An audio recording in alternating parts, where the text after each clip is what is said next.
Yo, yo, yo. It says we are live, so let me know if you guys can see me and hear me and everything. Loud and clear. No echo this time. All right.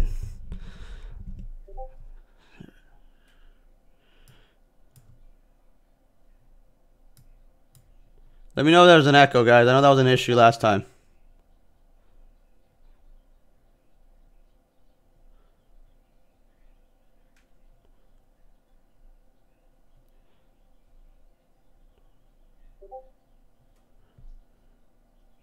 Okay, let's see.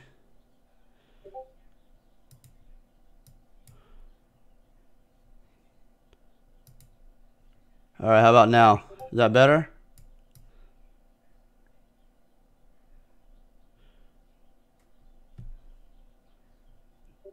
Okay, sounds good. Oh man, it's a lot more work setting this up than you think, you know, because I got this green screen thing in the back. I gotta set up the lighting, and then there's like all these settings in OBS Studio, which is the software I'm using to stream. It's actually a lot more complicated than it really is, just for a simple webinar. But hey, you know what? Glad we finally got it up and running. Let's get this ball rolling. All right, so happy Sunday, guys. Glad you guys can make it out for the second ever MadazMoney members only webinar. Número dos. Webinar número dos. For those of you guys that are new, I highly recommend you guys watch the first webinar, webinar number 1, which actually talks about the plays at the Open. So you guys get the caught up to speed on the plays from 9:30 to 9:45. We're talking about our first washout longs or our panic pop shorts. This webinar will be sort of a continuation of that, and it's going to talk more about what happens after that first washout long, after that first panic pop short. And we're going to talk about, okay, now that the chart kind of formed a little bit, what next? What now? We nailed the first washout long. What do we keep doing? Do we keep longing? Do we flip to short? Do we change biases? Do we do nothing, sit on our hands? We nail the first panic pop short. Do we stay short? Do we go long or switch to long or whatever? So we're going to talk about all those scenarios today, and we're going to discuss basically between 9:45 and trader nap time. That's why the presentation is called Setups After the Open until trader nap time. And we're going to talk about what to do after that. So let's get the ball rolling. Let's get started here. So setups after the Open. So again, we're talking about 9:45 Eastern time, so 15 minutes after the bell. And we're going to talk about plays up until about trader nap time, which is 11, give or take. It's not set in stone. Trader nap time could be one day, it could be 10:30, it could be 11, 11:30, 12. But let's just say, for the sake of this presentation, let's talk about 11 a.m. to keep it as simple. We're going to analyze what the stock has shown us so far up to this point. We're going to look at the chart, and we're going to talk about, is it bullish? Is it bearish? Is it stock in an uptrend? Is it a downtrend? We're going to talk about all the supports and resistances. Now we already got our pre-market supports and resistances. Now we got some that have shown up in the first 15 minutes. So let's see which ones are the important key supports and resistances which we're going to use to analyze and trade the stock moving forward. Line in the sand. That's a very critical point. Sometimes we see that there's a line in the sand that forms already in the first 15 minutes, and that's where we might use to change our biases. Identifying high and low percentage setups.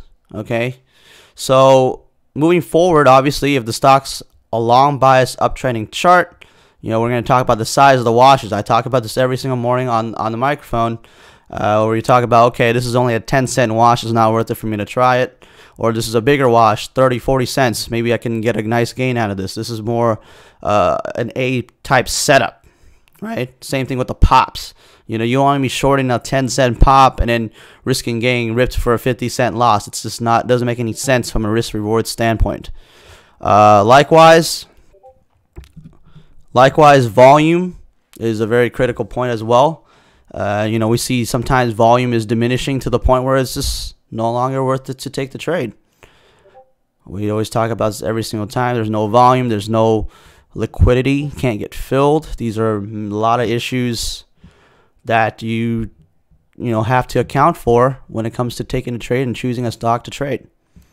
Sizing parameters, of course. Likewise with volume, you gotta size down appropriately. If there's not enough volume, then you can't go in with a gazillion shares. It's probably not a good idea to do that because you're gonna get dinged pretty hardcore with slippage.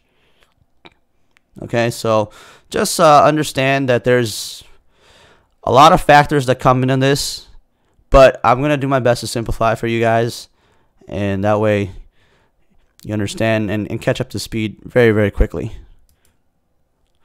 So let's go ahead and analyze the situation, keeping it simple, stupid. Following that KISS method that we always talk about. Trading is a very complex, convoluted thing, but it's in our best interest to not make it more complicated than it already is. So it's always been my philosophy to simplify things, make it easy to understand. So that way you're not processing like a gazillion things when you're just trying to click the buy button or click the short button. Okay, so I got five scenarios. 5 scenarios that I'm going to talk about. And we're going to talk about the stocks, break it down into 2 groups. Stocks that show up on pre-market scans, which means the stocks that we wake up in the morning pre-market and we say, okay, the stock's gapped up, 10, 20, 30, 40, 50%. How do we approach these stocks? Okay, we already talked about them in the first webinar, how to approach them at the opening bell. Now we're going to talk about after the 15 minutes, what do we do with them? Okay, so now we're going to talk about situations where, okay, it's over the pre-market highs, which we know is bullish. So we got to break it down into 2 more scenarios with the pre-market highs. If it's over pre-market highs, initially bullish, it stays bullish, which means that the stock is in an uptrend and it stays in an uptrend, give or take, right? There's another scenario, the second one would be it's initially bullish, but it turns bearish. This is where the stock's initially a stock you would want to long. It's bullish. It's in an uptrend. And all of a sudden, there's a reversal. And now, all of a sudden, maybe it tops out, rejects, infinite dumps, cracks line in the sand, and then it turns into a short on pops. Okay, so it turns bearish. We're also going to talk about below pre-market highs. What do you do? Now, we already know that below pre-market highs is usually a short setup. So we're going to talk about situations where it's initially bearish and it stays bearish. The stock just is a panic pop short and it stays a short on pops, right, in downtrend. We're also going to talk about when it's below pre-market highs. Again, initially bearish, but all of a sudden there's a reversal, maybe a squeeze from hell. Maybe we get a good old buddy Elmo showing up and we get screwed on if you keep shorting, and then it turns into an epic long play. So that's 4 simplified scenarios we're going to talk about. Bullish staying bullish, bullish turning bearish, bearish turning staying bearish, and bearish turning bullish. And then the last scenario is a little bit of a special case, and this is one. It's kind of an interesting one. Had a good time finding some of these examples and just reliving some of these chat pumps. They're very interesting to look at. But we're going to talk about the random scanner play, which is a stock that's usually not on pre-market gap scans. Sometimes it is, but it's usually a stock that gets no volume at the bell. And it usually just gets a random volume spike sometime after the open. And, lots of interesting things happen as a result. So, they're usually it's a chat pump. Maybe it's like a news PR release. Either way, in any case, it's some sort of pump job going on, and this is a very interesting thing to look at, and we're gonna explore that as well. So what do we need to look for when it comes to these scenarios? We're gonna look for continuation. Is this stock just a one and done? You got your first play at the open and then that's it, that's all she wrote. Or maybe there's some sort of bias change, like I said, like a bullish to bearish or a bearish to bullish situation where we have to respect the trend change and switch our biases, or we're going to be stuck on the wrong side of the trade, which can be catastrophic. You know, we got to respect the fact that if we're on the wrong side of the trade, we might be stuck in a squeeze from hell situation if you're short, or infinite dump situation if you're long. So we have to really be cautious with that. It can get really bad really quickly. We've seen a couple of those examples already this week, which we're going to talk about in the next coming slides. Now, volume, of course, is very critical as well. Is it increasing? Is it decreasing? Again, we see a lot of times where a play might have a lot of volume on the first candle or the first second or so moments of the day, and all of a sudden, and it's just like everything's just out the window, right? Everything's just, it's all tumbleweeds and doldrums, and that's it. You know, it's just something that we've seen a lot lately when the market was a little bit slower. So we just got to respect that as well. So let's go ahead and just jump into the first scenario, and let's talk about some examples. All right, give me 1 second here, guys.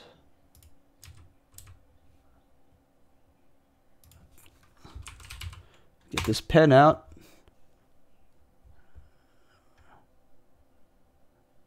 All right.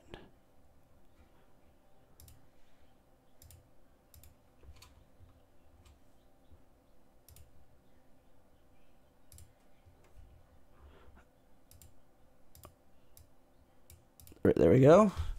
All right, so let's talk about the first scenario, which is bullish stays bullish. So this is a situation where we know that it could be a great long. We stay over pre-market highs. So this is a situation where a stock, let's just say pre-market highs is right here. You know, the stock opens, it rips over pre-market highs, right? And then it holds pre-market highs, and it just stays in an uptrend, right? So we got our low uptrend. And this is a situation where we have obviously higher highs and higher lows, right? And this is a situation also where you see constant and increasing buying volume. You know, you see the candles are typically green. This is a situation where we have to identify whether the stock might potentially be an all-day squeezer, as we've seen lately, or it might be just end up just being a quick pump and dump where it might run for just 15 minutes, 30 minutes, an hour, or what have you, right? So we got these sub scenarios where we gotta understand that, okay, this stock is a bullish stock, but let's see, is this thing gonna stay and run all day? And there's lots of factors that deal with that, right? There's things like float rotation. There's things like if the stock is, you know, easy to borrow, lots of shorts piling on, and, you know, things of that nature that we got to respect. We also got to respect the fact that there's potential that maybe there's a situation where we end up getting that little weak fake breakout, which we're going to go over in the BPTH example, actually, and RKDA as well, where there's this weak fake out over a big resistance level, and that's actually a big time infinite dump risk. So we got to understand that that's something that we need to respect, and as a possibility, and we want to protect ourselves and our accounts from an infinite dump situation, which is pretty bad. So let's go ahead and talk about the first chart here with the BPTH. I'm going to look for the most recent examples, so that way it's all fresh in our mind, so we know what's going on. So BPTH is one that's fresh in our minds. So this one's run pretty nicely the other day.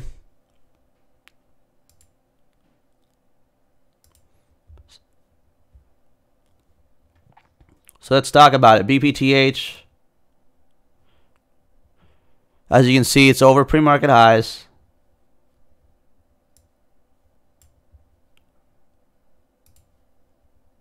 Let's see, I get this. Hold on a second, guys. It won't let me use the pen.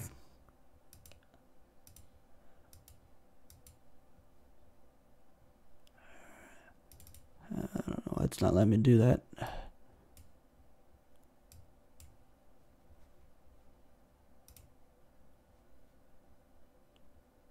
Yeah, that's weird. I don't know why it won't let me use the pen. Anyways, I'm going to use the cursor. It's not letting me use the pen for some reason. So basically what we have here is the stock is above pre-market highs. right there. This is pre-market highs.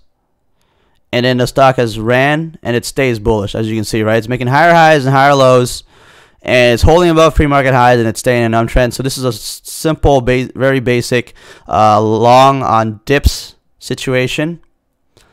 So as long as the stock stays in an uptrend, stays over pre-market highs, it's a long on dips.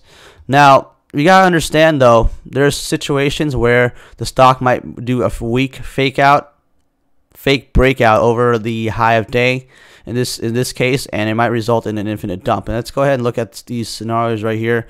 This is the first one. This is not as bad, but you can see that right here it just perks over the previous high of day, which is right here, and then it just drops really hard, right? So this is where I always talk about in the chat room why you don't want to chase highs, because sometimes you might get this little weak breakout. You see the high right here is 688. The high on this candle is 695, so that's only a high of day break by 7 cents. And if you were to chase this move, this thing dropped down to 618. So, you would have been dinged with a quick, 80 cents per share loss, which would not have been fun, right? And also, you want to look at other scenarios where it shows up again right here, right? The high is at 832. This thing breaks over by 18 cents to 850, and guess what? If you bought the top right there, it drops down to 758. That's another, basically $1 per share loss. And if you try to average it down or something like that, it went down to 682. So this is a situation where you want to be careful and recognize that although this is technically bullish and in an uptrend and it's a buy on dips, you got to respect the fact that sometimes the stock might just give one of these weak fake breakout kind of things. And look at the red volume that comes in here too. It's 1145. You got 800,000 shares of red volume showing up, and that's bigger than any of the green volume within the last couple minutes, right? So that's pretty substantial and something to note. So just understand that when the stock is at high of day, we gotta wait for that clean high of day break. And I talk about this all the time. Let the stock just rip out of control and blow up all the shorts, and then and only then, once the stock is cleanly ripped, then we buy the dip. Okay, none of this 10-20 cent break and then slam back down, this wick kind of situation, right? Let it just rip really hard. This is an $8 stock. It should rip like 50 cents over high of day, if not more, and then we can buy the dips. So that's something that I want to make a note of, because it's just really important. You want to get caught in these infinite dumps. It's pretty nasty, right? For example, this is a clean rip right here, like 1045. You see this rip right here? This is the high of day, 544. This is a nice green candle. The next dip it didn't wick back down like really hard, right? Nice volume, 1 million shares traded on this green candle. It goes from 514 all the way up to 588 in one candle. Just blowing through this previous high day here at 545. You see the next candle right here, it dips back down to 555, which is cleanly a defend over this previous high of day at 545. So just something to note there. This is an example of a clean breakout. This is another example of a clean breakout right here, you see as well. Nice green candle. The next candle, the dip, holding above that previous high of day right here. In this case, it was 695. The dip was down to 713. So this goes to show you that when the dip is well above that high day, that shorts are in trouble, right? How do I know that the shorts are in trouble? Is because they can't even get a dip back to the previous high of day, right? Their shorts are so bent, they're just tripping over each other, the cover probably, and they are supporting the stock 20 cents higher than that previous high of day. You don't see that in this situation right here. You get the weak push, the bulls get slammed back down, and all of a sudden, it becomes an infinite dump type situation, right? So you just gotta be careful with that, guys, and just be mindful of what's a clean breakout and what's not. So does anyone have any questions regarding what's the difference between a clean breakout and what's a more dangerous fake breakout, potentially infinite dump situation? Does anybody have any questions on that? I really want to make sure everyone's on the same page on this. This is really important.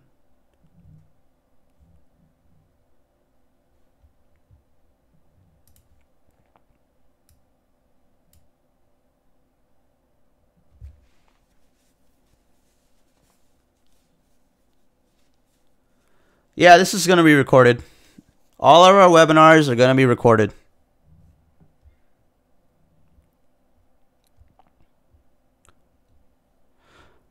So would you long on that second candle after immediately after the clean rip? Yeah, absolutely.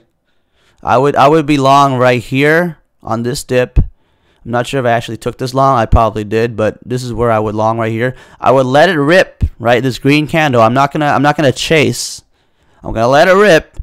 And then on this candle, I'm gonna wait for this dip right here, and I'm gonna get in with the risk, basing my risk off of this level. And then ideally, it should be on very high volume. It should be well over that 200,000 per 3-minute criteria. It should be like right here, for instance, 1 million shares. It should be one of the higher volumes candles of the day. Because you think about it, it's a clean breakout, right? That means that shorts are panicking. You want to see the panic. Shorts are stopping out, you know, in the masses, and they're in trouble.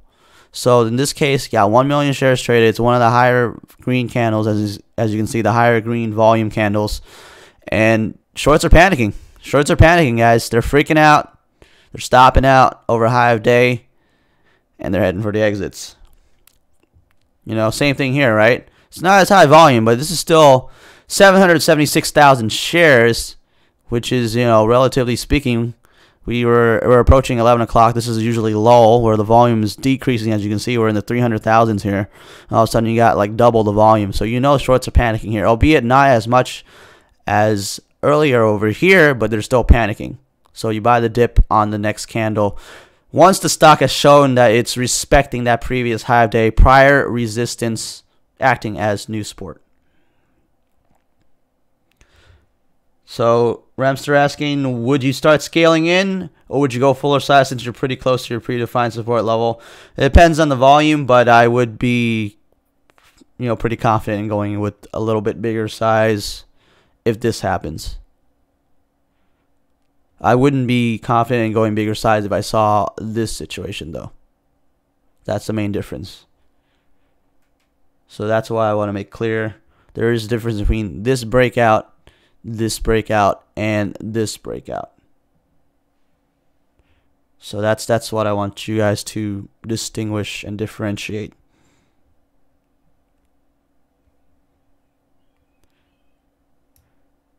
Okay. So any last questions before we go on to the next example?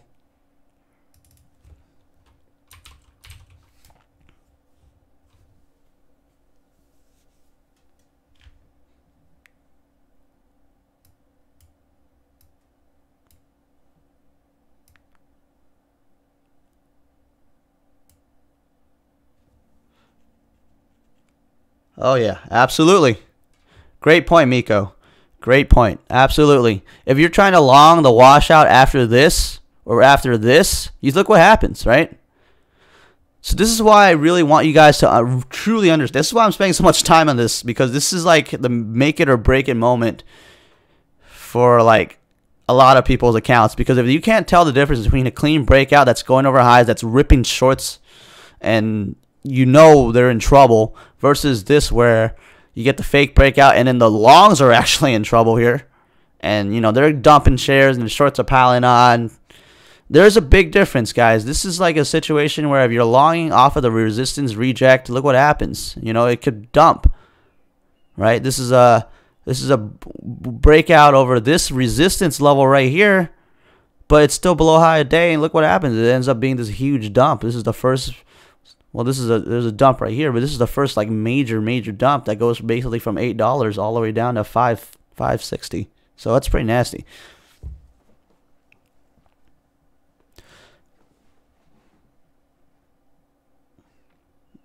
Yep. Miko's got it down. He's got it down. Yeah, that's exactly what we're talking about right here. The hack is back. Do you have any percentage of how much down you want to put the order for the dip compared to the big candle up? Not sure if I understand your question. Can you clarify that? Are you talking about like limit price?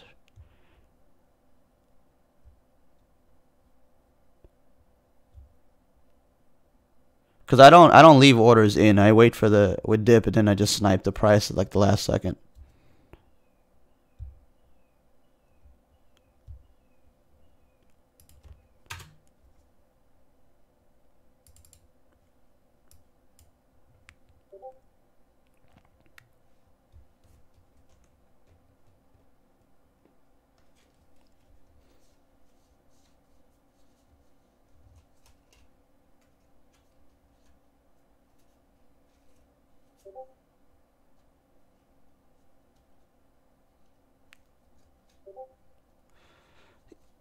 Yeah, the candle is up 50 cents. I mean, you still just gotta wait for support.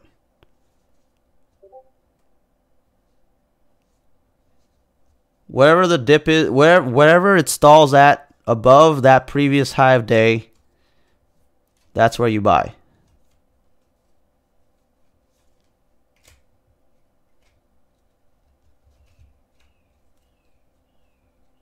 So, you know, sometimes it might be 10 cents over that high of day. Sometimes it might be 20 cents, and then you just use that that previous high of day as your risk level.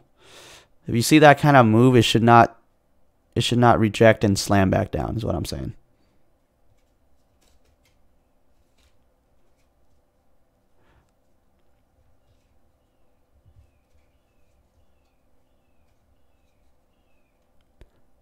Okay, yeah, I apologize. I honestly don't really understand, fully understand your question. If that didn't really answer your question, just DM me and we'll have a discussion on it later. Okay, so our next example is RKDA, which is another recent runner that we had earlier this week. As you can see, this is a situation where I wanted to include this one because this is actually not a situation where it was above pre-market highs and ran. But I wanted to include this part right here really quick and touch up on it. You see this little weak breakout over this high of day. This is the infinite dump right here. Previous high of day is at 10.25. This thing hits 10.40. 15-cent breakout, and look what happens, right? It dumps. So this is a situation where you gotta be careful. Again, a weak breakout could result in an infinite dump. Now, does it always result in an infinite dump? No, not necessarily. But just a small chance that it might happen is worth it enough for me to, you know, size down and take a cautious approach, right? Right? You got a resistance reject right here. You know, it didn't result in an immediate infinite dump. You know, same thing here, right? It broke over a high of day by a couple cents. It didn't result in an infinite dump here. So you can still buy dips right here. But there's still always a chance that it might happen. So you got to be cautious with these, okay? You got to understand that once a stock breaks over a high of day like this, there's always a chance that this might happen. So this is where you just got to protect yourself and size down. So I just want to put this example in this slide just to show another instance where that might happen. Exactly. Exactly, Miko. It's really tough to wash out long these kind of situations. And also make a note of the fact that usually later in the day, it gets riskier and riskier and riskier. You know, we always talk about how the first washout after the first squeeze is good. And how like after the first couple squeezes, we run out of juice, we run out of fuel. Because, you know, as the day goes on, you don't know how many shorts I've already covered. So once you realize that there's less shorts possibly left to cover, there's less fuel for a move higher. So once you understand that, then these fake breakouts become more and more dangerous if they're later in the day. You see this breakout here was at almost 1 o'clock Eastern time. You know, you don't know at this point how many shorts have already got covered on the move on the way up. And then you set this little fake breakout and you get the slam back down. So, asking, do you wait for the 3-minute candle to close to get confirmation that's a clear breakout? I don't necessarily have to wait for it to close. All I have to do is wait for the washout or the dip to that prior resistance level acting as new support and making sure that it actually holds. So I usually look at the level 2 to see if there's bids that are supporting it and a stall, and then usually you get that confirmation on the level 2 so you don't have to wait for the candle, because by the time you wait for the candle to close it might be too late already. The level 2 will help you better gauge the entry. Just make sure that the bids are above that previous resistance level now is acting as new support, and you should be fine for entry. At least that's what I do.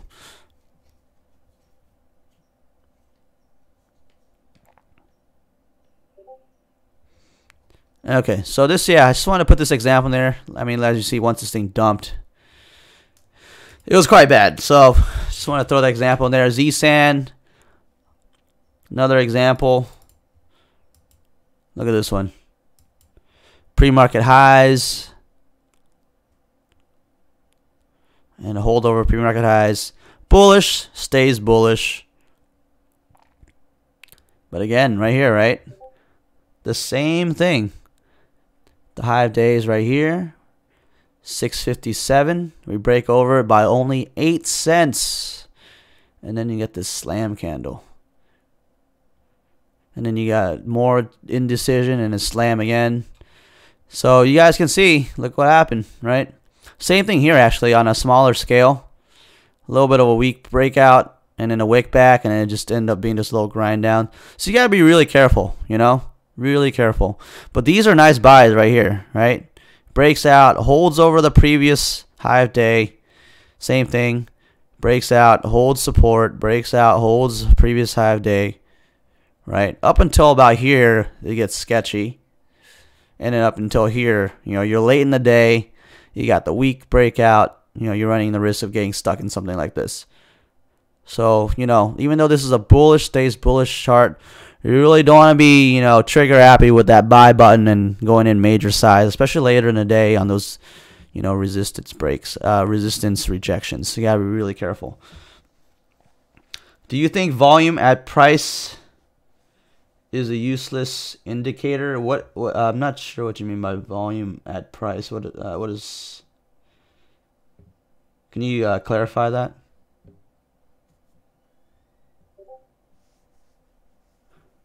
Oh, okay, volume profile. Yeah, I don't use that. I mean, it's just I don't want to crowd my chart. I mean, I've never actually used it personally, so I don't really have an opinion on that. I mean, some people might find it helpful, but I personally don't use it.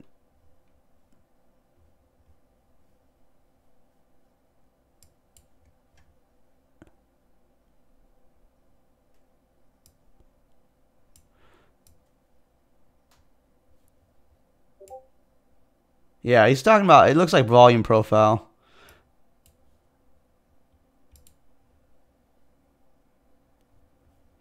Yeah, anyone that uses volume profile, maybe you can have a discussion with Gurf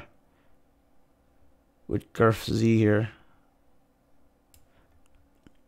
All right, so let's just move on to the next slide here. If you guys don't have any questions about the bullish stays bullish, pretty simple, right? You buy dips until you kind of notice that the chart starts going sideways, it starts flatlining, it starts doing this weak breakout type stuff, and that's when you guys start being cautious and size down to protect yourself from an infinite dump situation.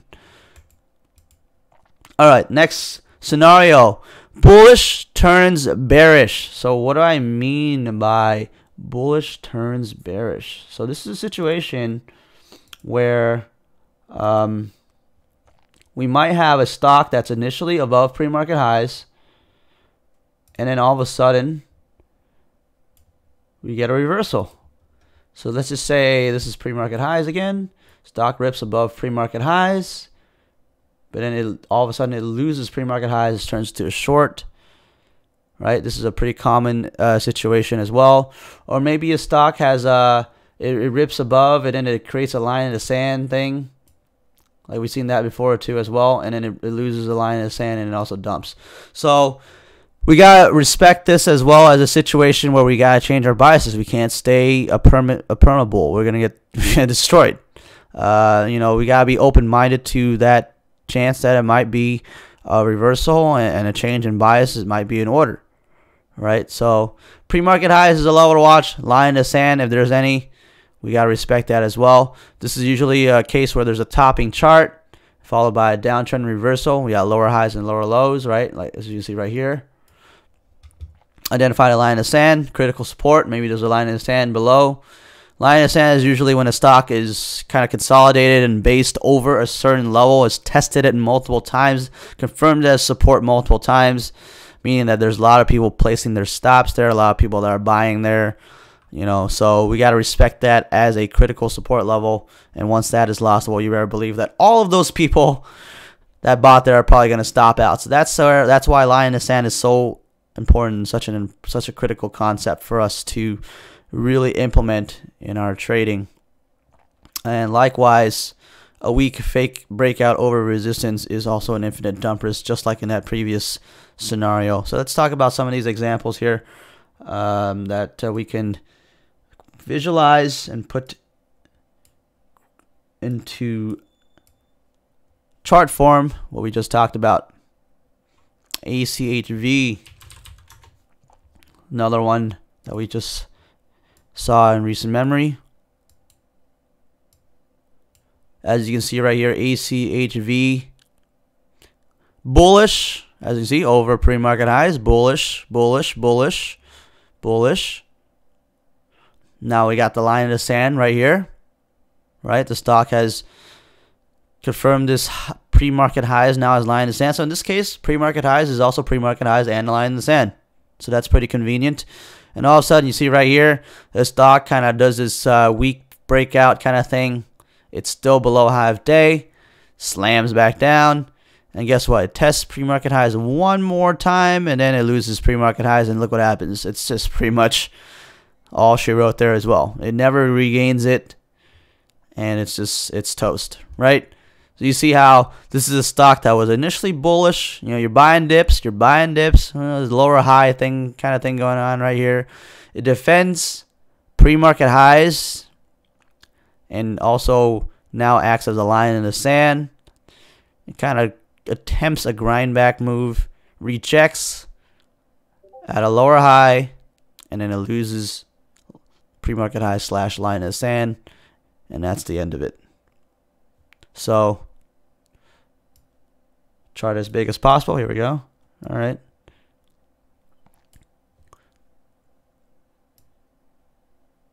Is that good? I'll just make it full screen. So you can see right there, once the pre-market highs and line in the sand is lost, this thing is just, you know, it's toast, right? It attempts to bounce, rejects pre-market highs, line in the sand, and that's the end of that. So this is very, very important to understand that you don't want to be longing once this line in the sand / pre-market highs level is lost, right? You don't want to be longing this, because look what had happened, right? You would have been averaging down and getting tortured all the way down for several hours until the close, where you might get this kind of short cover bounce at the end. Sometimes you might not. It's not a situation where you want to be in, to be held hostage by a stock where you shouldn't have really been in to begin with, right? So this is a situation, again, long. Once this is lost, it turns bearish, short on pops. Okay. Next example, MTP.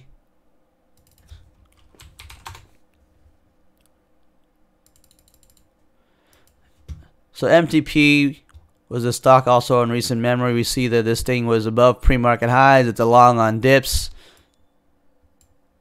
Long on dips, long on dips, long on dips. Again, pre-market highs is right here.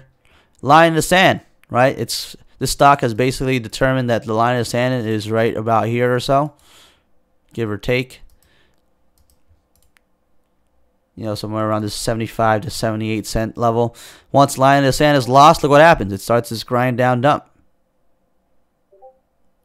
So you don't want to be longing in this part right here. It's going from 79 down to 63. Pretty nasty little grind down dump right there. So this is a line of sand. Once line of sand is lost, you can see that this is like the worst downtrend this thing's experienced since right here. So you don't want to be caught long in this. Pre-market highs is right here. Pre-market highs is lost as well. Starts going down. So you got to be careful with these guys. It's bullish, bullish, bullish. Once the indecision starts, you got to be cautious, right? It's no longer making higher highs and higher lows. It's going sideways. It's flatlining. This thing can potentially just fall off a cliff. Now, thankfully, if you were long and you got stuck in this, it wasn't the worst thing in the world. This thing eventually found support around the 63 area. But it could have very well, you know, just kept free falling. We've seen stocks that lose the line of sand, lose pre-market highs, that just absolutely just free fall. This could have went all the way down to 40 cents. Could have been really bad on the long side. But again, another situation where you can see bias change was in order. Uptrend, uptrend, uptrend, indecision. Now you gotta be sitting on your hands and be cautious, figure out what to do next. And then once this downtrend starts, you gotta be thinking, you gotta strongly consider to not long anymore. Okay, so this is a MTP.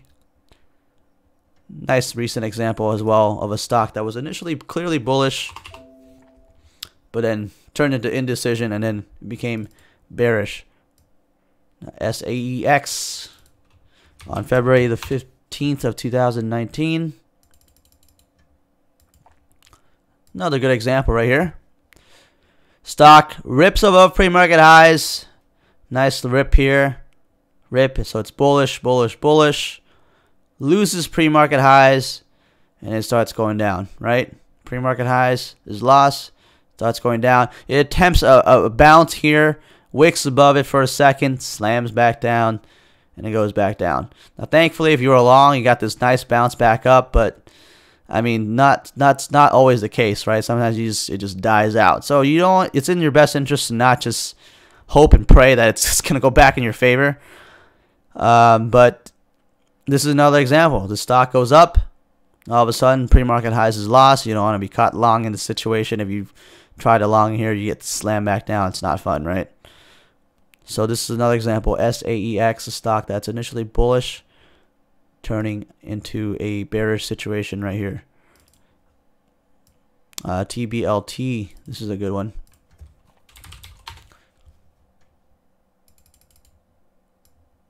TBLT.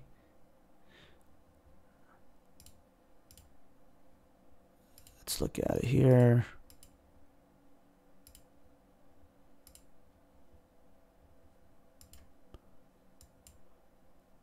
So as you can see here, the stock rips above pre-market highs. Bullish, bullish, bullish. Pre-market highs is right here. Line in the sand is also right here. You can see it's basing off of these levels. It's tested a couple times. Bounce back one more time. You got the weak breakout, weak fake breakout here over this resistance. It's holding below high of day. Weak fake breakout. And then guess what? Infinite dump. Going straight through the line in the sand. Going straight through pre-market highs, attempts a grind back bounce toward that line in the sand area, and it just ends up just chopping around, and then at the end of the day, it's just toast. So TBLT, another example of a stock that is above pre-market highs. It's a long on dips. Then all of a sudden, you get this weak fake breakout. Again, weak fake breakouts are what? They're infinite dump risks. You gotta be careful with that. It's below high of day. It's not making new highs. That's the key, right? A new high of day signifies what? That the shorts, every single short is officially underwater. You could be the best possible entry short and you're still down in the trade. And that's where the panic really kicks in for the short side. But this breakout is below high of day, so there's still overhead resistance. There's still long bag holders that are potentially damping this move. As a result, it wicks back down. You get the infinite dump. It blows through the line in the sand. It blows through pre-market highs. Attempts a weak bounce, chops around, and then dies. So you got to be really careful with this situation. Well, you got to understand, guys. That's why I keep talking about it. Bias changes are very critical. You got to understand when do they happen. Or at least the chance where the probability is high where you might be stuck in the wrong side of the trade and get really bad really quick with the infinite dumps or the squeezes from hell. Okay, so I just want to make that clear. Give you guys these examples of stocks that require a bias switch, and if you don't make that switch in time, things can go south very, very quickly.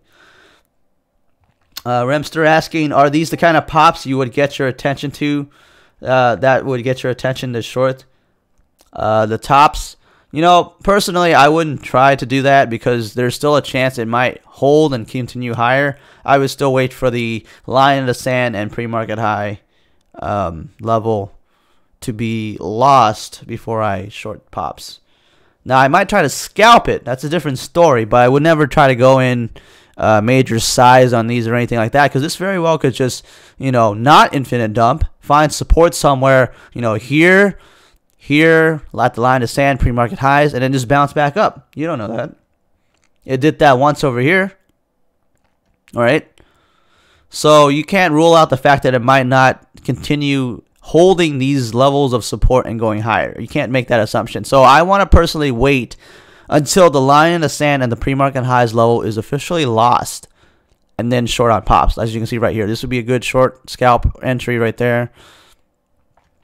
So you gotta understand the difference, right? The pain point. I always talk about this in the YouTube videos in the past. If you guys have seen those YouTube videos where I mentioned pain point, who's in pain, who's hurting, right? Over a high of day, shorts are in pain because every single short is underwater. They're all in trouble. They're all down on the trade. They're going to be panicking, right? But below high of day, there's still overhead resistance, which means there's some long bag holders that are going to be looking to get out, right? This is the largest volume candle of the day. 3 million shares traded, right? You better believe there's a lot of longs stuck in here above this level, right? So you can see once this breakout happens, these people got to be accounted for. These people got to be accounted for. These longs that chased here at 555, 530, 540, 550, they got to be accounted for. So they're going to look to sell into this. So this is not the max pain point, for the shorts. So this is not a clean, golden A+ situation for me, to go long, definitely for sure. But at the same time, it's not the same thing for the longs. It's not the same thing for the short side as well, because you still got some, some longs that are in the profit over here as well. And once this is cracked, this is where all of these longs are now officially down, right? Now everyone that bought from this and above, they're all down in the trade. The majority of the people. So we're talking about below line in the sand, below pre-market highs. This is probably like almost near max pain point for the longs. This is where I'd be a lot more comfortable shorting. Now, we also got to account for volume. The volume is pretty low over here, which is unfortunate. But, no, identifying in terms of just pain point and who's hurting, who's in max pain. This is where the longs are feeling the most pain. Below low of day, below line of sand, below pre-market highs. The stock needs to go over high of day for the shorts to be in max pain point. So there was never really any high percentage long situation anymore beyond after, the first couple moments of the day. So hopefully you guys understand that. Understanding the concept of who's in pain. So do you any questions regarding that? It's very important concept as well. Understanding who's feeling the most pain, and that's when we know how to determine whether we have a high percentage A+ long and or short setup, depending on who's in pain, right? When the shorts are in pain, we got an A+ long setup, max pain for shorts. When we got the longs in max pain, and we got an A+ short setup. That's essentially the concept and the idea here. So do you guys have any questions regarding that?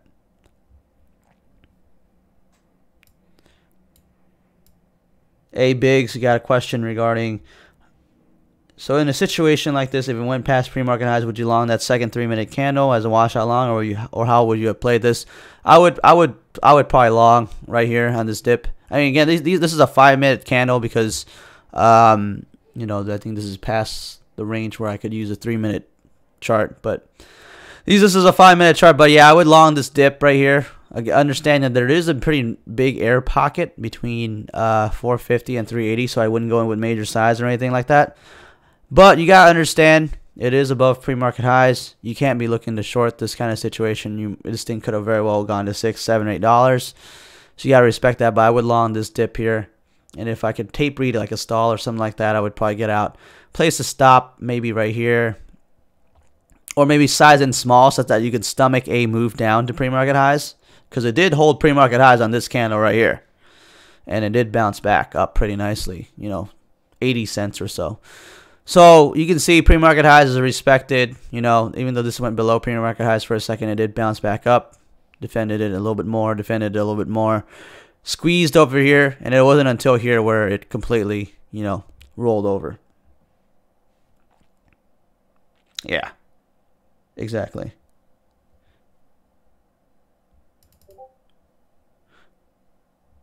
So just keeping it simple, guys. This is very basic rules.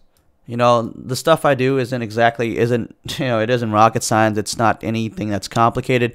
I'm a big fan of just making things easy and simple, because I just don't like complicated things, and I don't think anyone would either. You know, I just want this to be a simple, you know, black and white, if this then that kind of situation where I just know, okay, if this shows up, this is what I do. You know, if not, then okay, I just either sit on my hands and wait until the setup shows up, or I just don't make a trade. Okay, so let's get some final thoughts. If you guys have any questions on this bullish turns bearish scenario, let me know. If not, we're going to move on to the next scenario.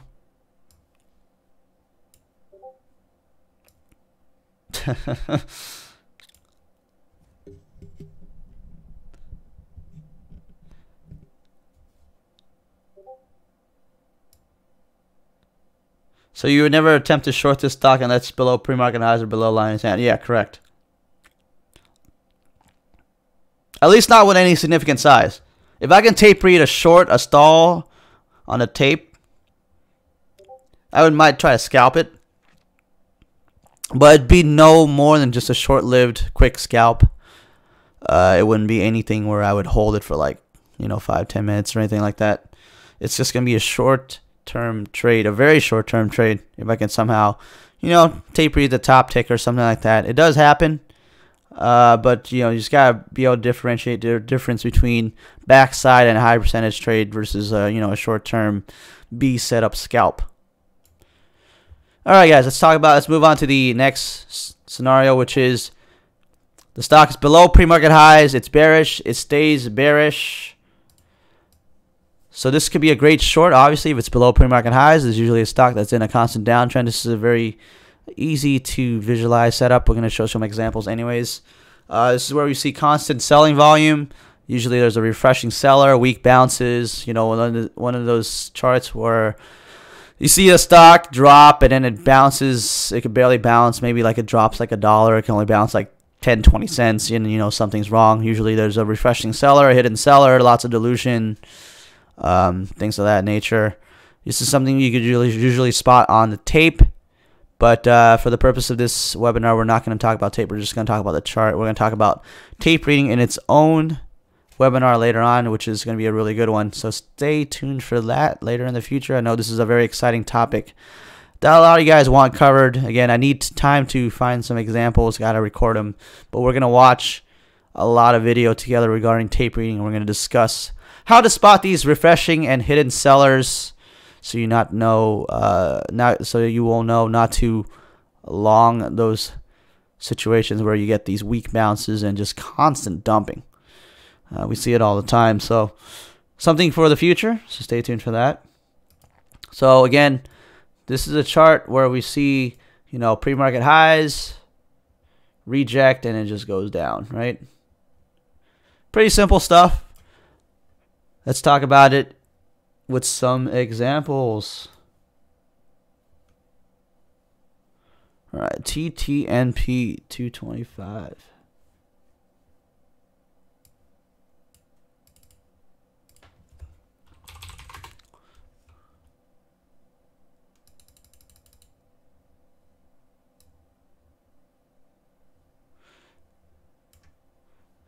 TTNP.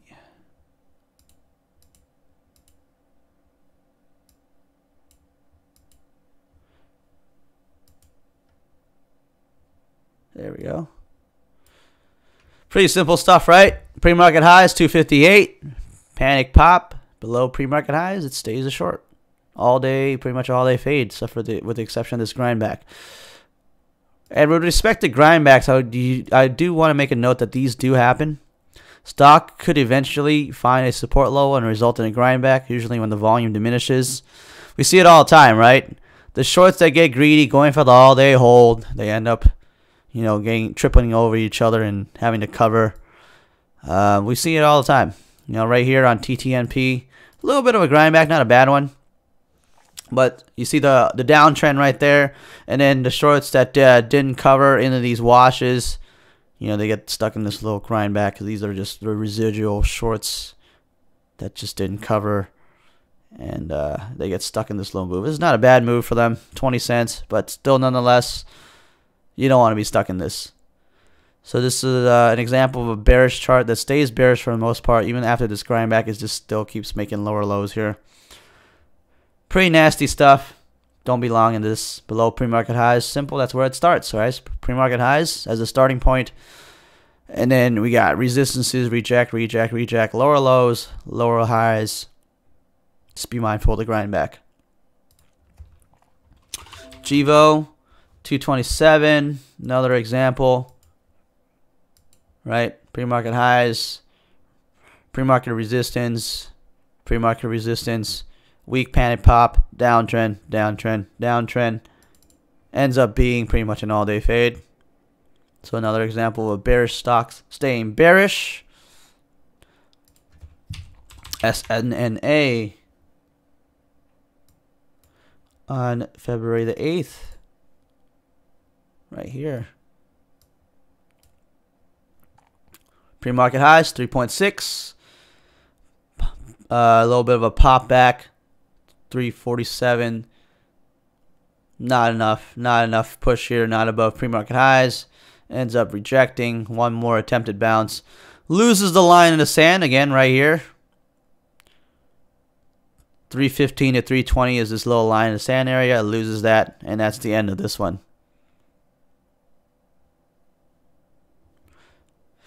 The hack is back. Is there any natural buying in stocks like this, or is it just short covering? Of course, there's going to be natural buying, but for the most part, most of these moves are usually just, you know, they're just driven by shorts. I mean, everyone and their uncle loves to short everything nowadays, and you can kind of see some of these stocks, man. They're just all shorts. Even when the stock is ripping to new highs and squeezing, man, most of that is just shorts tripping over. Let's be honest.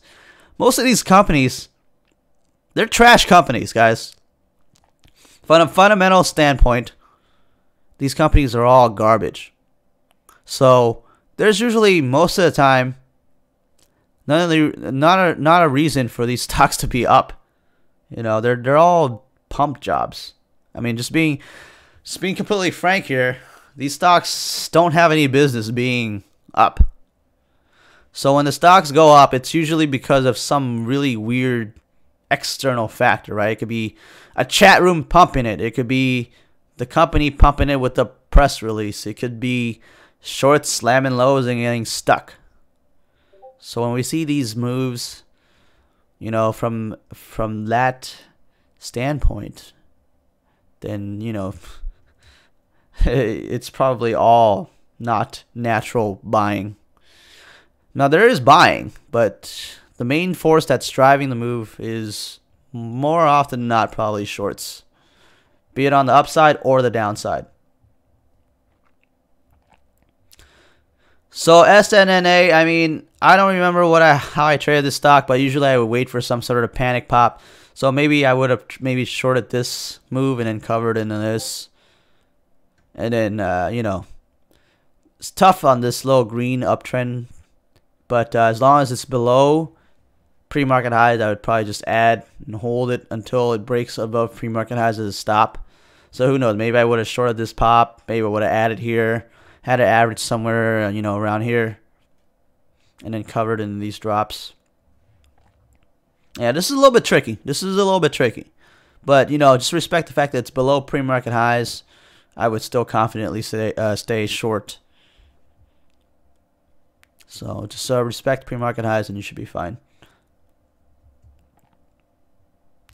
On that note, how do we know if something is a chat pump? I'm going to get there. It has its own slide for a reason. It has its own slide for a reason. Don't worry about it.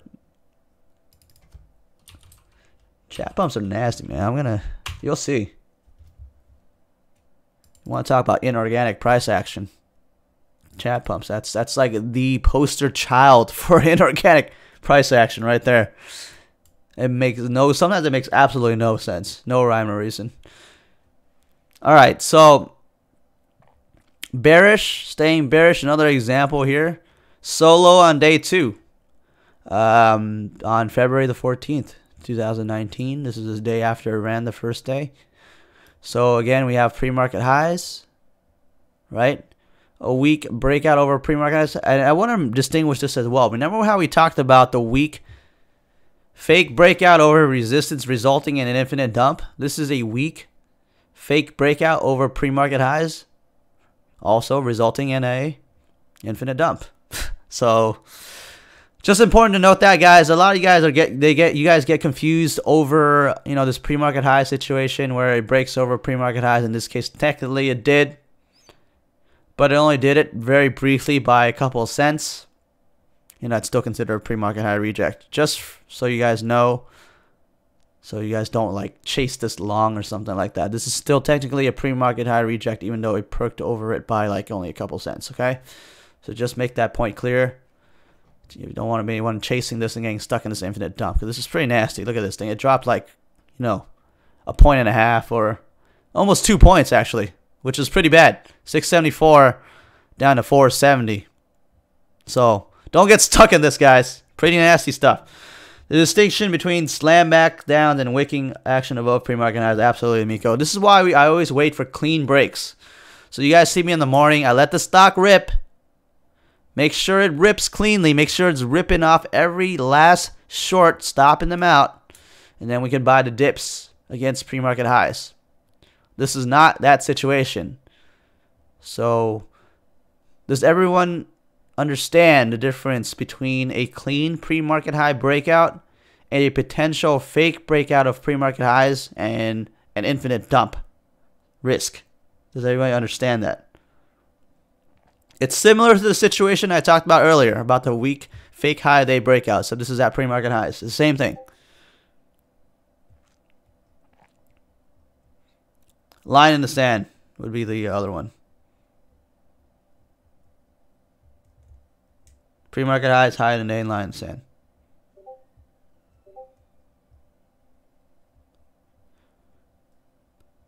Okay, so I guess we're all on the same page. That's good. I don't want to hear anyone chasing this move in the future. If you guys have any trouble with that, feel free to send me a DM after this presentation. I'm more than happy to explain it to you guys. But this is a situation where it's a bearish stock, stays bearish, and guess what? You get the grind back right here. Okay, so this is gotta be careful. If you're short and you're shorting pops, you gotta be mindful of the grind back. So how do you know when the grind back usually starts? It usually happens at a point where there's a support level that you gotta respect. So it's actually holding the previous high day, give or take, by like about 20 cents or so. It's holding over the previous high day. The volume gets low. This is very critical as well. When the volume gets low, things get kind of sketchy, right? When the volume gets low on the downside, that means what? The selling is kind of it's laying off a little bit, right? It's kind of receding. The selling is not as intense. So when the selling is laying off, then maybe shorts start to cover and they start tripping over each other, and then you get this low grind back move. It's the same thing on the buy side. If you're in an uptrend and you get diminishing volume on the buy side, it's the same thing. You gotta be careful. That's not to say that the stock can't continue going down on low volume. It's just a warning sign, a red flag for you to maybe look to cover your short, to stop shorting pops a little bit. The volume is just too low. It's a risk. It's a risk. You gotta understand that. So buy the dip here against pre-market highs, or open at the open, or short. This is a clear short. Clear short. As for the reason I just explained, a weak fake breakout at pre-market highs is the same as pre-market high reject is clear short. Asking, since it got stuffed at pre-market highs, would you consider this a risky B setup to try to scalp? A risky B setup on which side? Because this is a textbook A+ setup on the short side. This is an absolute A+ setup on the short side. This is an A+ setup on the short side. This is a pre-market high reject.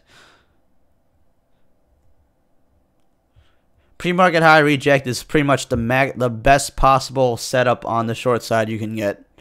A B setup is when you get like a weak pop to like a secondary resistance level, like a lower high, then you're risking essentially the possibility it might go to pre-market high. So that's a B setup. Well, when you're at pre-market highs, you're essentially at a situation where you got like no risk. If it goes over pre-market highs, then you can simply stop out and then go long. That's it. This is like the maximum possible gain on the short side. This is an A+ setup. A Biggs asking if it's tricky if you short the first candle and you got in and out, you would have gotten smoked to the upside. Yeah, absolutely. But that's why you got to wait until the pre-market high test to really size up, right? So this first candle was a pop only to a secondary resistance level right here. I wouldn't go in full size right here because this is risky. If you go in full size and you commit full size right here, and this is something I talked about in the first webinar, you commit full size right here, you're stuck in a situation where you might get squeezed to pre-market highs, right? So that's something you got to note. But for this webinar, we're talking about plays after the open, so we're not going to focus too much on that. But after the open, you see that this thing stays bearish. It's below pre-market highs, right?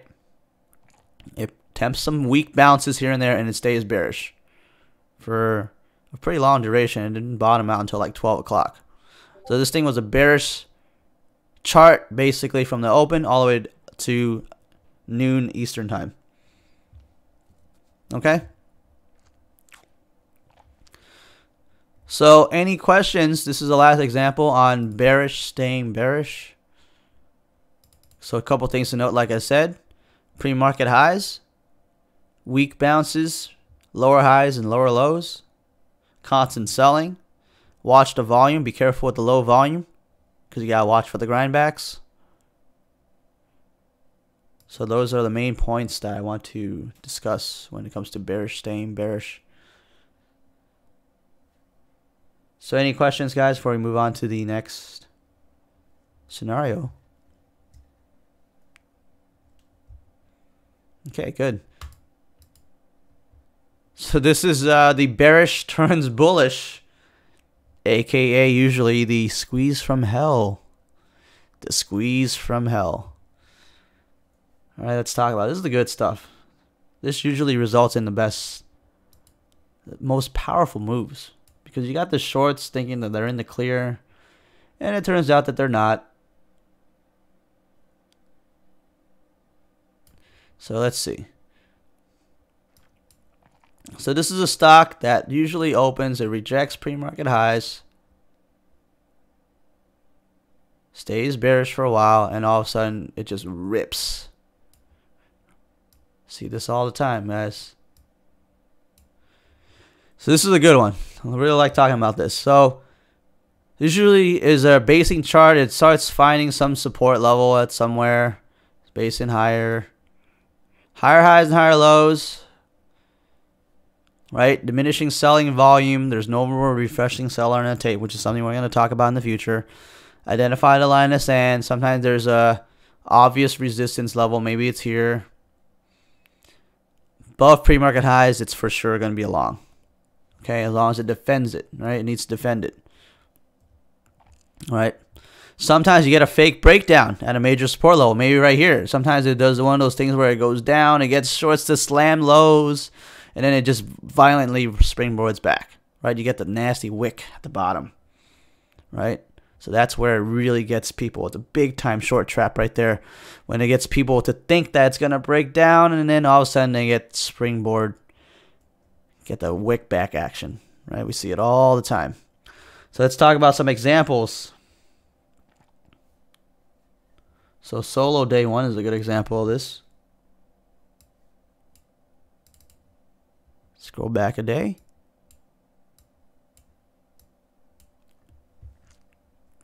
See how the stock's below pre-market highs?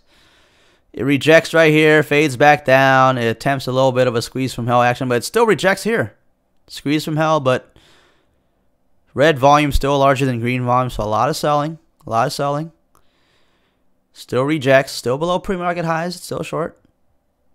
All of a sudden, you get this low grind back, higher highs and higher lows. Uh-oh. Now it's basing, like I just talked about. It's basing, basing, basing, and there you go. Bam! Right there. All the shorts just got kicked in the nuts right there. Look at that. Highest volume of the day on this candle, 727,000 shares. defending over pre-market highs. How convenient is that? The same things come into play over and over again, guys. You guys see how in all these scenarios, the same things come into play. And why do they work? Because this is where the max pain point is for shorts. This is where they put their stops. And this is where all those stops get taken out. You guys see this time and time again in all these examples. And we see it every single day, right? In all of these scenarios. Identifying where people are feeling pain. And in this situation, again, pre-market highs come into play once again. Shorts stopping out right here. It causes this squeeze from hell. Thing goes from 2 to 250. It attempts the bears attempt one last attack right here. And guess what? Where is it holding again? Pre-market highs. And then you get another squeeze from hell. Look at this. 880,000 shares. Now another highest volume candle of the day. After that, it's pretty much lights out for shorts. They're pretty much toast at this point. So you guys see that? It's pretty clear. A stock that was initially looking like a short, possibly a short, reclaims VWAP, basing higher and higher and higher. There you go. See you next time. Thanks for playing. So this is what this webinar is here for, guys. It's here to show you guys how to not be on the wrong side of the trade. Okay?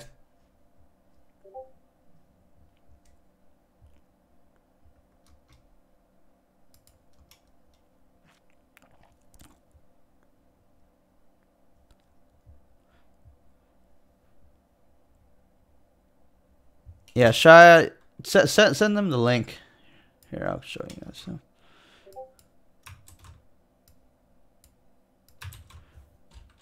There's the link. Just go to that link.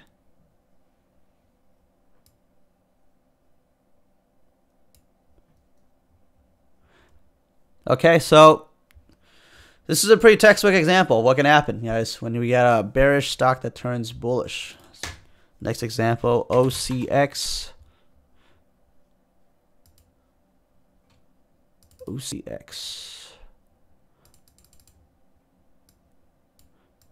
Another pretty nasty example right here.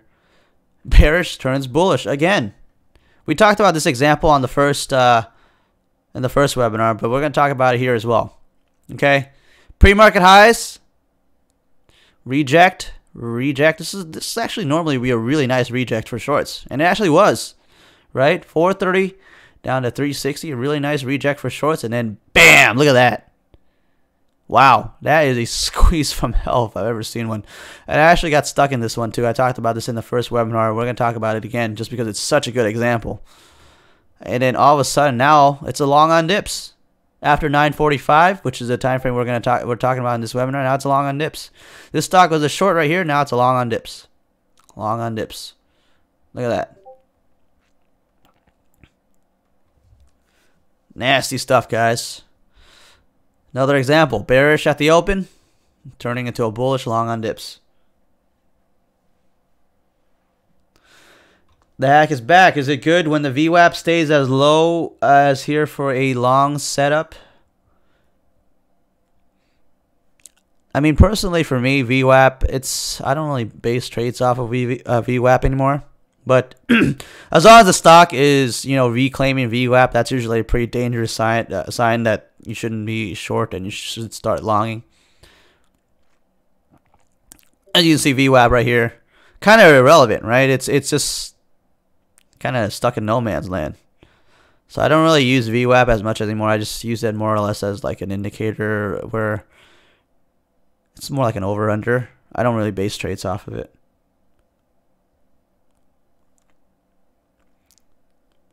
Yeah. Oh, yeah.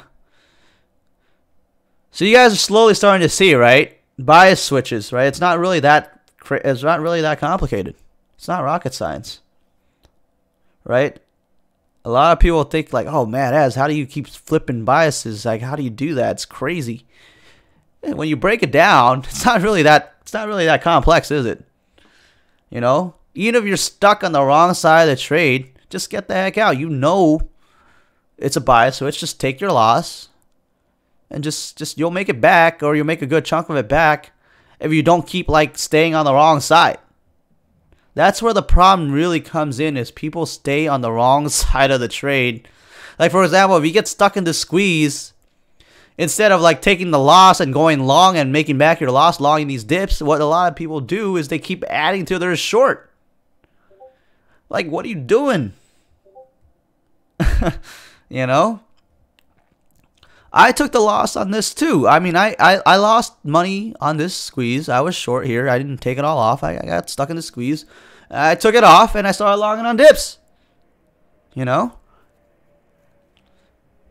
I just see this all the time, though. People just keep adding to this, and look what happens. A situation where you would have taken a loss at like $4.50, $4.60. Now you're going to take a loss at $5, $6, almost $7. I mean, I don't know. To each his own. I mean, some people can trade like this, but for me, I can only speak for myself. I personally don't want to be stuck in this on the short side. I don't know. I don't know about you guys, but I much more prefer to be long in this chart than to be short in this chart. So, that's just my opinion. This webinar is to show you guys my thoughts. You know, you guys can see what I'm thinking and understand how I change my biases. Rebster asking 938, 942. What are the clues that a squeeze may be coming? Man, this one's tough, man. To be honest with you, it's really tough. But I would say that the stock not making lower lows is a sign. And this candle right here, you pretty much had to really react to it really quickly. This is pretty violent. I remember this one. This one, you just got to be really quick, man. This one, if you blinked, you were in trouble. But I would say right here, you can see that a lot of these candles aren't making substantially lower lows.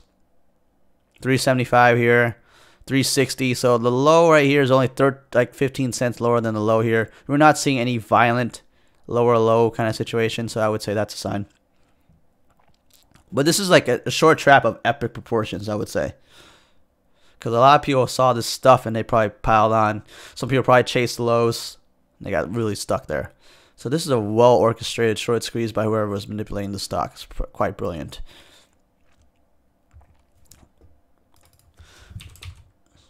Next example, AXSM.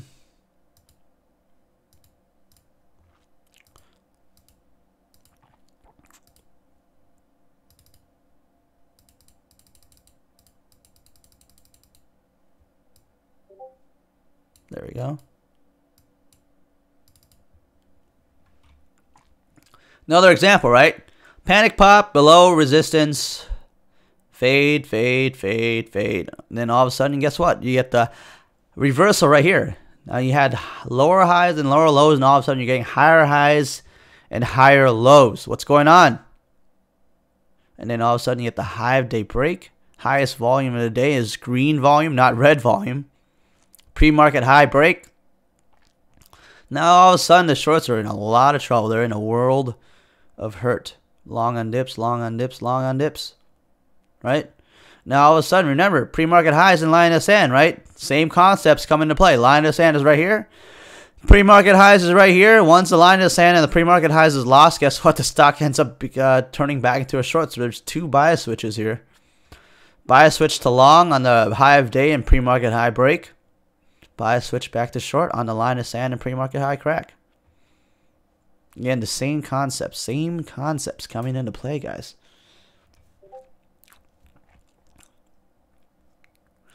Shy asking, the only thing really killing me is that I get stuck instead of changing bias. I add or wait. I can't bring myself to change bias. How do you overcome this difficulty? I mean, you just got to have more black and white concrete rules. You just cannot leave things to subjective interpretation, as I like to put it. If you're leaving things up to, you know, interpretation, you're just kind of, if you don't have any black and white concrete rules, what you're going to do is you're going to be in a situation where you're like, I'm going to give it a chance. Let's just wait and see. Oh, you know, 5 more minutes. 5 more minutes. Oh, you know, it might come back down. You're going to start having these thoughts in your head, right? Does that sound familiar? I'm sure a lot of you guys have that kind of situation where you're like, let's give it 5 minutes. You know, it's going to come back down. You know, things like that, right? You got to have more black and white rules. Above pre-market highs, get the hell out. You know? Stock has no volume. Get the hell out. Stock is now making higher highs and higher lows instead of lower highs and lower lows. Get the hell out. Stock is making breaking new high of day. Get the hell out.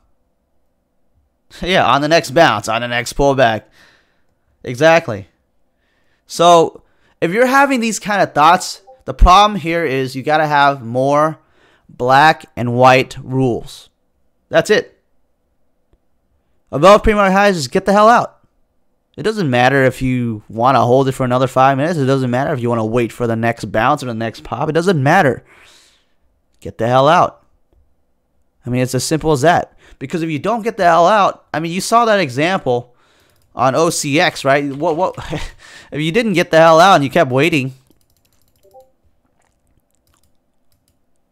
Right? Look at this candle. If you didn't get out, it just kept going up. So, you know, you just got to have more black and white rules, okay? That's it.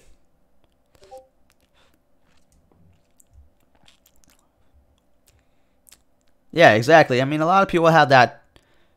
This company is a shitty company. It's gonna go back down. I mean, trade the chart, guys. Don't. I mean, well, I'm not gonna say don't use fundamentals or whatever. It's good to know that stuff. You should know it, but I would not let fundamentals cloud my judgment. I still trade the chart. The chart never lies. If the stock is in an uptrend, doesn't matter how shitty the company is. If the stock's in an uptrend and constantly in an uptrend, and you're shorting, you're losing your ass. Shitty company or not. I mean, seriously. That's just my opinion. You know, fundamentals do have their place in the market. Obviously, it's good to know this stuff. But when we're talking about just what the chart is telling us, if the stock's in an uptrend, it is clearly squeezing. I mean, I wouldn't want to be short no matter how shitty the company is, no matter how many warrants the company has out there. No matter how much dilution there is, it doesn't matter at that moment. At that specific moment, it does not matter because the stock's in an uptrend. It's ripping. So I'm just putting it out there, guys. There's a reason why I don't put so much emphasis on it because we all know these companies are shit companies. Let's be honest. I don't need to look at a filing to know that this is a shit company. It is a shit company. All you have to do is look at a daily chart and see that this thing is in a perpetual downtrend to know that it's a shit company. That's all you really need to know. Right? I mean, this is a $1 stock. It's a $1 stock for a reason. So, I mean, there's to me, it's just, I just like to look at the chart. The chart it tells you the story.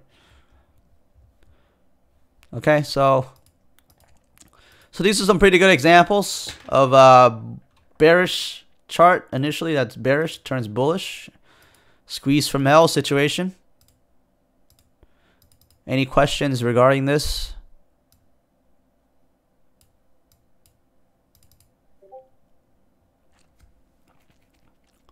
If you don't get filled, I don't know, man. You better make that fill happen.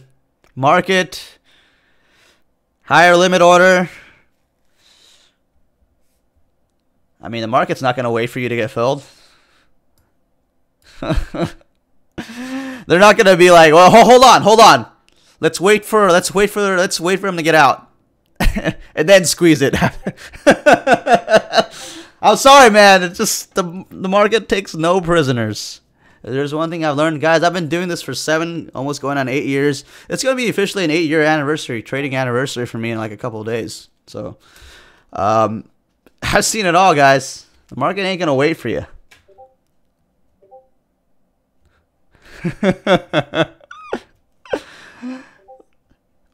Oh man, that would be awesome, huh? You could just freeze time. Ah, crap, I'm getting squeezed. Hold on. Stop time here for a second. Let me get out. All right, now squeeze it. Yeah, I'm sorry, guys. It just doesn't work that way. If you're not getting filled, you better make that fill happen any way you can, man. Market order, whatever. I mean, that's what's going on. That's what's causing this squeeze, right? This squeeze is caused because there's 100 other people hitting market at the same time. That's what's causing the squeeze. You know, just so you guys know, why does this spike appears so violent? I mean, there's a lot of things, right? Maybe all the offers got pulled. That's one. Everyone got stopped out simultaneously. And remember, stop orders are actually market orders, right? Once the stop price is triggered, it turns into a market order. So that's market orders right there. And then you got the people that don't have stops in, and they're hitting manual market orders. I mean, it's just compounded. That's all it really is. Miko asking, so are you taking into consideration the VWAP reclaim and hold as a sign that the pop and drop might turn into a short squeeze-ish? Yeah, absolutely. But as you can see, VWAP, you know, it's not really being respected here as a support resistance level. It's more or less just like another thing that you can use to gauge, you know, the possibility of a squeeze. But for me, the most important thing is just using support and resistance. You know, pre-market highs, high of day, things of that nature, because that's where most people are probably placing their stops. You know, so VWAP is a part of it, but it's not really the main thing for me. All right, guys, so let's just move on to the last scenario, which is the good stuff. Chat pumps. Good old chat pumps. I had a interesting time reviewing some of these charts when I was looking for these examples for the chat pumps. Pretty nasty stuff, huh? See it time and time again, chat pumps.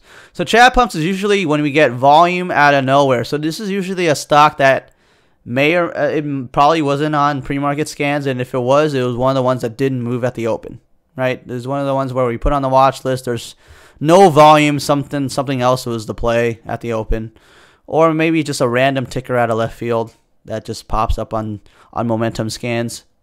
And sometimes we get, well, most of the time, it's actually a pop and drop. Why does this pop and drop happen?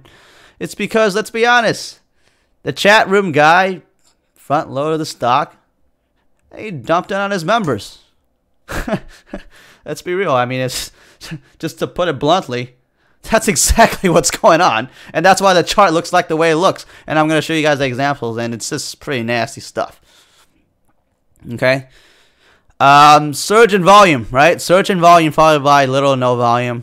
Again, using that 200,000 per 3 minute criteria that we talk about to determine organic versus inorganic price action. Could result in a dead cat or a grindback if you overstay the short. This is a very real possibility. If once the chat room has dumped, then what's left, right? Shorts piling in, trying to short that chat pump, so they're gonna trip over each other, causing the cover. And this is a good follow-up answer to that question earlier that was asked about the action being mainly just shorts, or is there actually any natural buying? And these are good examples of where this is just shorts. I mean, this stock is a chat pump, and then once the chat room has dumped, what's left? The shorts that didn't cover, so they caused the bounce. The stocks, it's not because the company is fundamentally a good company. It's not that there's anybody actually buying it. It's just the shorts that are left, they're just tripping over each other. So this is a good example to show and illustrate that it's just mainly shorts that are stuck, that are left in this. Okay? So there are some rare cases where there's continuation. Sometimes the chat pump, it does the quick pop and drop, but then there's maybe some other forces behind the move other than the chat pump. Maybe there's other chats pumping it. Maybe they're all pumping it at different times. Maybe there's too many shorts like I just talked about. Maybe they all slam the lows and they get stuck and there's a squeeze. Right? Maybe the manipulators are like propping the stock. Who knows? So this is where it's a bad move to assume that every single chat pump is going to be a pop and drop. While most of them will result in a pop and drop, there's going to be that one that isn't, and you're going to get squeezed. Okay, so you got to be careful. You cannot just slam full-size mortgage the house and, you know, full margin slam short these chat pumps either, because you're going to get stuck in one of these once in a while. It's going to be nasty, and we're going to go over some examples. I came up with 6 examples to give you guys every single scenario with these chat pumps, so you guys understand what can happen, right? Yeah, BPTH, exactly. So we're going to talk about some of these other examples as well. Zachem asking, you mentioned earlier about how float rotation could come into play with some of these lower float stocks, but I don't know if you covered that yet. Do I miss it somehow? No, float rotation absolutely does come into play. So we got to always respect the float. This is why we always talk about what's the float, what's the float, what's the float. So I group it all into the category that is volume, right? So volume is always critical. When we see increasing volume, increasing demand, obviously when you got that much volume going around, probably is float rotation, right? The more float rotation that occurs, the more likely we might see a squeeze. So we always got to respect the amount of volume that a stock is traded that day relative to the floats. All right, so what's float rotation? It's just basically the ratio of the volume traded that day divided by the float. Simple as that. And if you guys don't understand what float rotation is, it's just the concept that theoretically speaking, that if the stock has traded the entire float, that every single share theoretically could have changed hands. That means that everyone that could have gotten out of their position, they could have done so because every single share could have changed hands, theoretically speaking. So the higher the float rotation, the more times the stock could have just changed hands over and over again. So you're kind of resetting the chart, so to speak, right? You're resetting the chart. So this is why stocks can go 100, 200, 300, 400, 500% and not dump. It's because of float rotation. Okay? So that's good to know. If you guys don't understand float rotation, you know, feel free to ask around or DM me afterward. Yeah, BPTH is nasty, man. I like traded like, how much volume did BPTH traded, man? It traded like 100 times the float or something like that. Some nasty stuff. Yeah, exactly. Ridiculous. So that means that the float, that means that each share could have changed hands 100 times. That's insane. So that's something we got to note. So just to illustrate what can happen at a chat pump, you know, you got the no volume, right? And then boom, and then it just goes back down, right? But sometimes you get the grind back, you know, the residual shorts that slam the lows and they get stuck here, they get the grind back. Or sometimes you get more pumpers jumping on, bid props, or like maybe too many shorts, and then it just keeps going, right? So let's go over some of these scenarios. So GLG, this one's ugly, man. This is ugly. This is like this is the poster child, the epitome of a chat pump. Nasty. Let's look at it.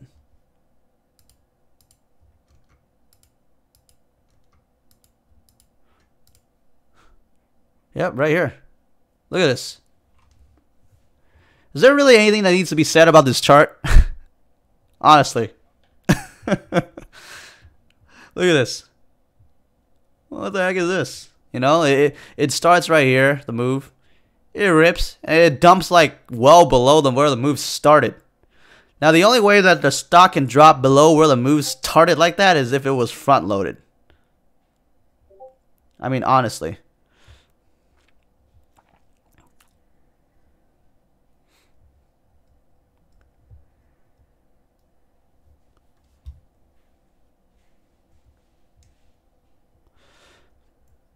Green Lizard asking, why don't you follow a strategy if it popped up on scanner? I recognize that a recent runner with a history of making big moves.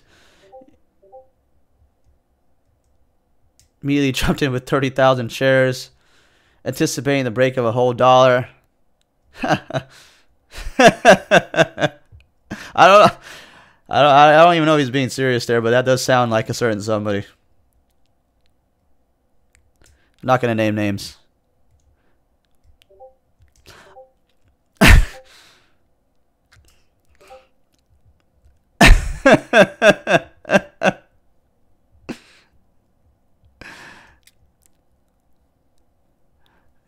And you're forgetting that one part where you sell it for a 5 cent gain.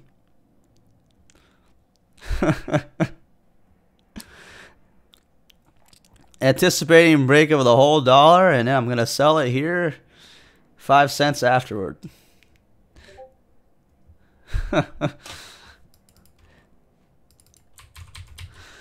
I don't know. I don't know how some people live with themselves. I don't know how some people sleep at night. Anyways, enough about that. Let's not digress. All right, read another example of this. We got the search, volume search here. Good volume, 700,000 shares, but look at the volume that follows, right? Well, dropping well below the 200,000 criteria. So we want to see large volume followed by more consistent large volume, not large volume and then volume drop off, right? This is a sign of a chat pump. So you guys want to know how to recognize a chat pump? Again, large volume out of nowhere and then no volume. Big spike and then dump. No bounce. This bounce is only caused by shorts that slam lows. I mean, no bounce. I mean, usually a organic price action type stock, it usually would bounce, you know, at a normal, it wouldn't drop from 325 down to 275 like this, you know, without a bounce. It probably would have bounced up here or maybe right here or something like that. It wouldn't drop this hard and have no volume. Front loaded, yeah. Front loaded is when the stock has been bought before the alert is thrown out.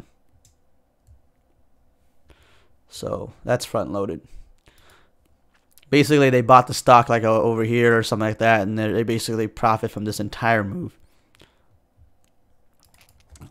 Okay, so that's read. Plag, another one. This is a good one. This is a good one. Plag's a good one, okay? This is an example of a stock that is a chat pump, and then so many shorts piled on, it resulted in this late day squeeze right here. This is kind of funny. This is why not all chat pumps are like all-day holds. Prime example. You see, this is a chat pump right here. Low volume, pop and drop, dumps right away, no volume. You get the short cover squeeze right here. I guess maybe it caught two sets of shorts or something like that. Maybe it got people to short right here, and it got people to short right here as well. And then guess what? Look at the end of the day. This is kind of entertaining to see. Shorts getting squeezed there. So if you're looking to short these chat pumps, you don't want to be slamming the lows, okay? If you can't get this top tick or anywhere near the top, you know, you might want to just best leave it alone. You don't want to get stuck in this nasty bounce or this grind back move or something like that. So short side, just got to be careful with this as well. You know, first of all, obviously don't long it. But on the short side, exercise caution as well for those reasons that you see right here. Works, another one. Works right here. Let's see.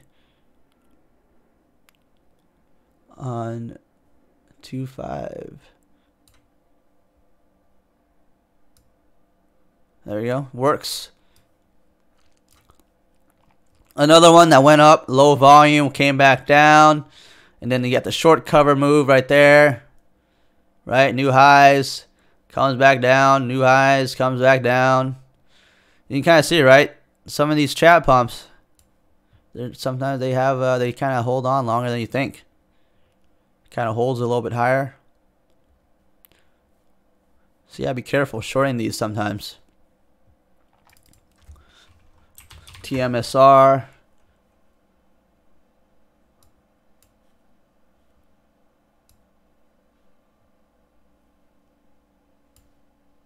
On February the 5th.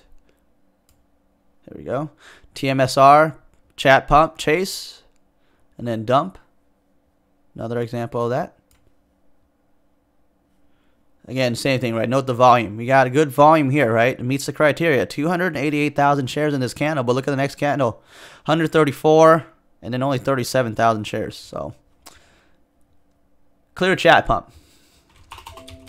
SPI, 123.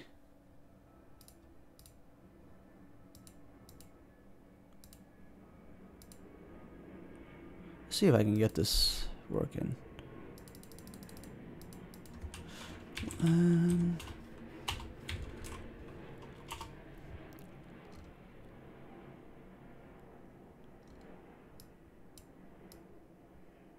we go. Okay. 123. This is a good one as well. Chat pump right there. Comes back down, and guess what? It consolidates, it starts basing, and then rips higher. So this is an example of where a chat pump can turn into a continuation play.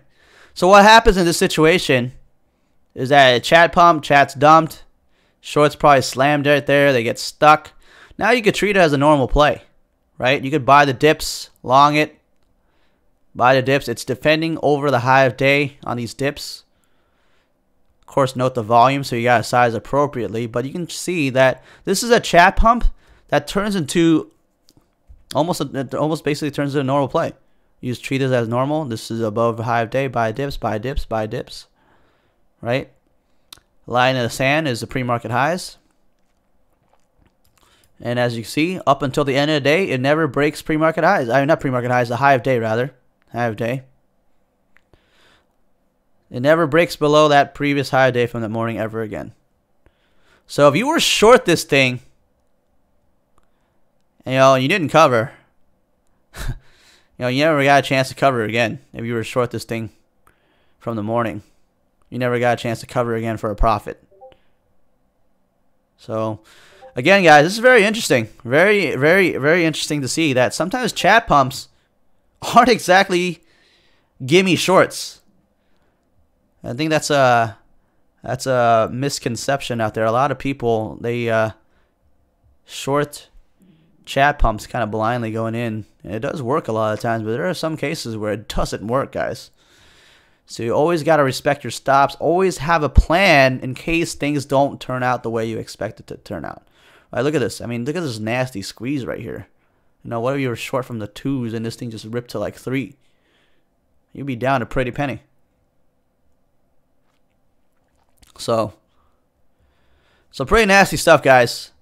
So, I mean, there's a reason why I'm giving you guys these examples, so that way you guys understand, you know, every single scenario we talked about today, there's always flip sides to the situation, right? A stock that's initially bullish can turn bearish, and it can turn bearish very, very quickly, as we can see in the infinite dumps. Same thing with a stock that is a nice short initially, like on OCX, where we saw that squeeze from hell. You know, the stock is looking nice, nice slam, nice wick, nice stuff move, and all of a sudden out of nowhere you get the squeeze from hell. So this is why you got to have a plan for both sides of the trade. You got to have a plan for both the profit taking side and the loss taking side, and you better have it be a concrete black and white plan that needs to be executed without any hesitation, or else you're going to be in a world of hurt.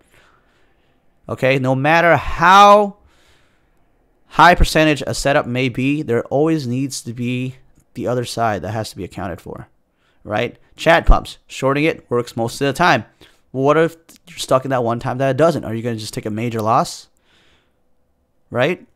Same thing. If you're longing the stock on the dips, I mean, it works most of the time, but what if you get stuck longing the dip that turns out to be an infinite dump?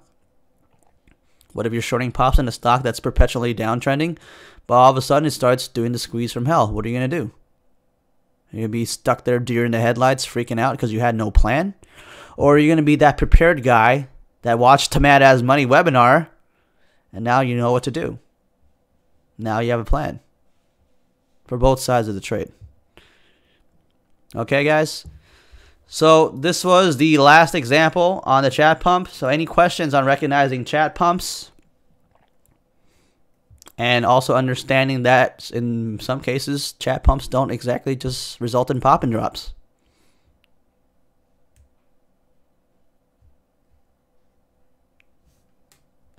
All right, looks like we're all on the same page there. So that is the last slide, guys. Any final questions on anything before we return to the daily grind on Monday and start banking, because we have that much more knowledge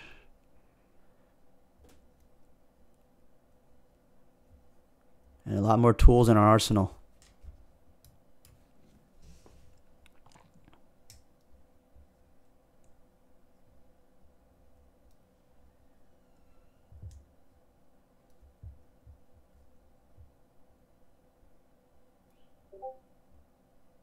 Absolutely, yes. We're going to follow this up in afternoon setups. Afternoon is going to be fun, guys. Afternoon is just full of just shenanigans. Absolute shenanigans. A Biggs asking, can you briefly show how you place your orders? I'm having a hard time setting up my hotkeys. I basically just buy using the buy and sell button. I mean, as old-fashioned as it is.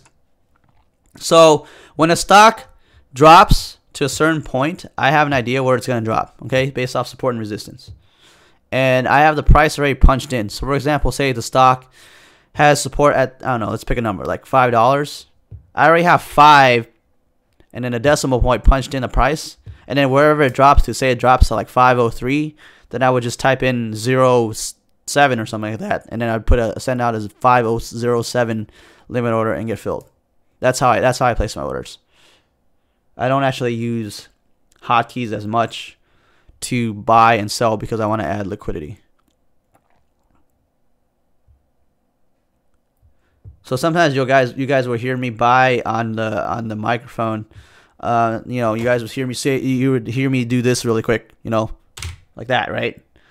That's me placing an order to buy. So I basically have 5 punched in, and then I would go like 07 or like, you know, 08, 09 or whatever it may be, and then I would just click the buy button.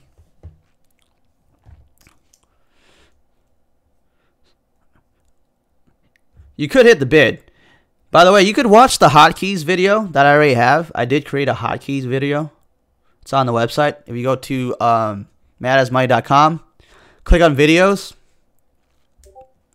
go to tutorials. There's actually a video about hotkeys.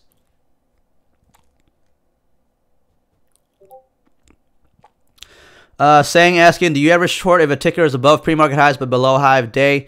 That's a gray area.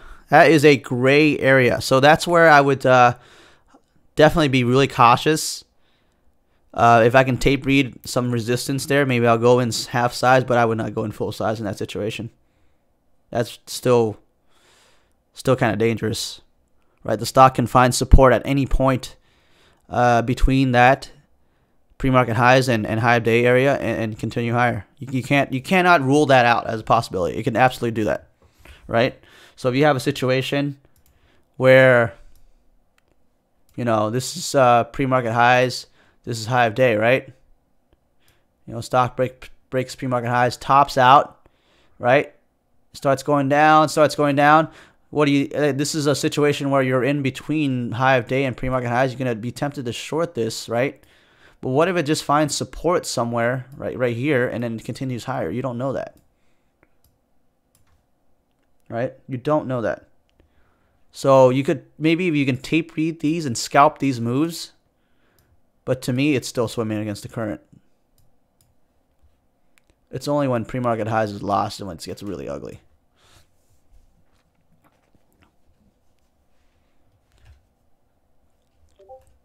But there is a line in the sand, though. You know, there is line in the sand. So if there's line in the sand, so let's just say this chart, right? So this is pre-market highs, this is high of day. Let's just say there's a situation where the stock breaks pre-market highs, it tops out, and then it starts kind of like going sideways around a certain level, right?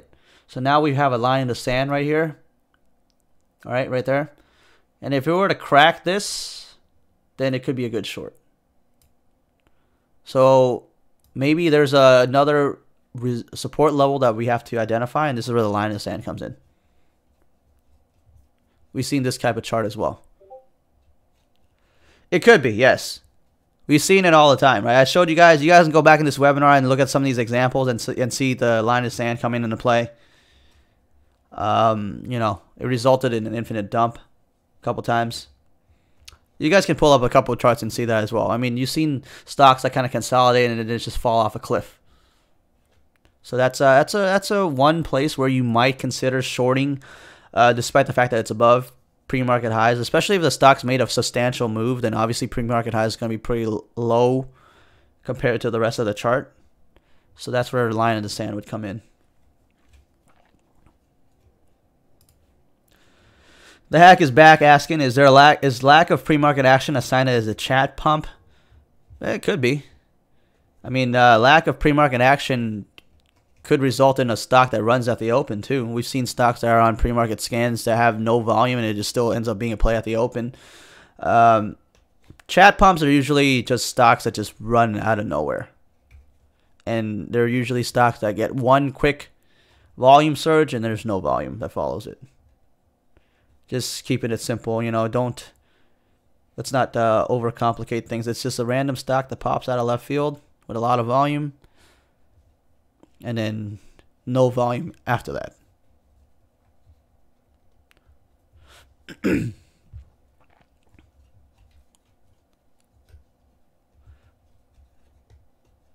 All right, guys. Any other questions?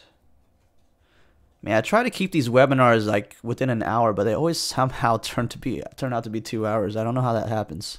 2 hours just seems to fly by so quickly, man. Seriously. I made this presentation with less slides than last time. It still ended up being 2 hours. Man, working overtime, doing some OT for you guys. Do you ever use previous day close as a measure for shorting? Looking at a bunch of charts over the weekend, notice a ticker is trading below previous day close and tends to go lower. Yeah, that's something to note too. Saying, were you around for the first webinar? You should probably watch the first webinar. It talks a lot about accounting for prior day's highs. Again, guys, those of you guys that are new that weren't around for the first webinar, I highly recommend that you watch the first webinar again if you haven't already, and then watch this one. This is more like a series, so you got to watch the first one. I mean, obviously, you could have watched this one and still understood what was going on, but if you really want to get the full picture here, I highly recommend that you watch the first webinar and then watch this one, and then some things will make a lot more sense to you guys. So that's 4 hours of webinar. That's 4 hours of hearing me talk. So if you guys can deal with that, then you guys can feel free to do it and extract what you can.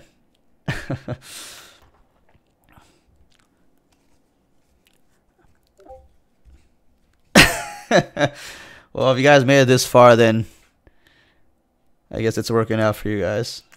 Definitely appreciate each and every one of you guys that showed up today. It's a Sunday. I know it's a weekend. Good to see you guys showing that kind of dedication, eagerness to learn. All right, guys. So let's wrap it up here. I don't want to keep you guys hostage for the rest of the whatever's left of the weekend. Thanks a lot for coming, guys. And we're gonna have another webinar. This is gonna be another several webinars to come, guys. I mean, it's not going to end here. It's only a tip of the iceberg. We got a lot more good topics. We got afternoon setups as another topic. We got tape reading. And again, guys, if you guys have any suggestions whatsoever about what webinars what kind of topics you guys want to see covered in the webinars, please let me know in the suggestions channel. And then we can make something happen. All right, guys. Thanks a lot. Appreciate it. We'll see you guys tomorrow. Let's bank and make some money, baby.